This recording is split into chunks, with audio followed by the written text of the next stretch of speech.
কি করবি তুই? কি করবি তুই? দেরি হয়ে গেল, স্যারের তো এখনই আসার কথা। বাবা, আমাকে একটু সাহায্য করো তো। আমি কোনো হেল্প করতে পারবো না। Sir phone this. G sir, sir আমি দাঁড়িয়ে আছি স্যার। জি আসেন স্যার। আরে দেখি তো, আরে লোকটাকে তো সাহায্য করা প্রয়োজন। তাড়াতাড়ি সাইকেলটা রাখি। দাঁড়ান দাঁড়ান, আসছি আমি।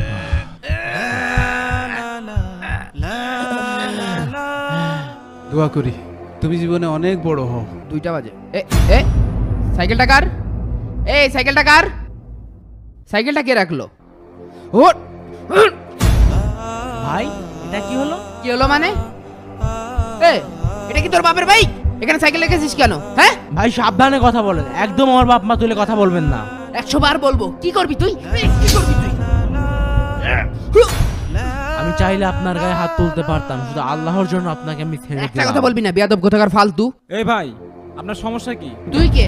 তুই এখানে নাক গলাছিস কেন? হ্যাঁ ও আমার বন্ধু, আপনি ওর গায়ে হাত তুলবেন আর আমি নাক গলাবো না? এই তোরা যা তো এখান থেকে, এখন আমার বস আসবে এখানে। শুধু শুধু ঝামেলা করিস না। ঝামেলা আমরা না, ঝামেলা করছেন আপনি। সামান্য একটা বাইকের কারণে আপনি আমার বন্ধুর গায়ে হাত তুললেন। মনে রাখবেন, অহংকার হচ্ছে সত্যকে উপেক্ষা করা এবং মানুষকে তুচ্ছ-তাচ্ছিল্য করা। আসসালামু আলাইকুম স্যার। ওয়ালাইকুম আসসালাম। এ রহমান, এখানে কি করছিস? আমি বাজার করতে যাচ্ছিলাম, তখন দেখি একজন বৃদ্ধ লোক রিক্সা নিয়ে রাস্তায় উঠতে পারছে না। আমি সাইকেলটি রেখে তাকে সাহায্য করতে গিয়েছিলাম। এসে দেখি সে আমার সাইকেলটি ফেলে দিয়েছে এবং আমাকে গালমন্দ করে এবং আমাকে চর পর্যন্ত মেরেছে, শুধুমাত্র সাইকেলটি তার বাইকের উপর রাখার জন্য। রকি, আমি তোমার কাছ থেকে এমন ব্যবহার আশা করিনি।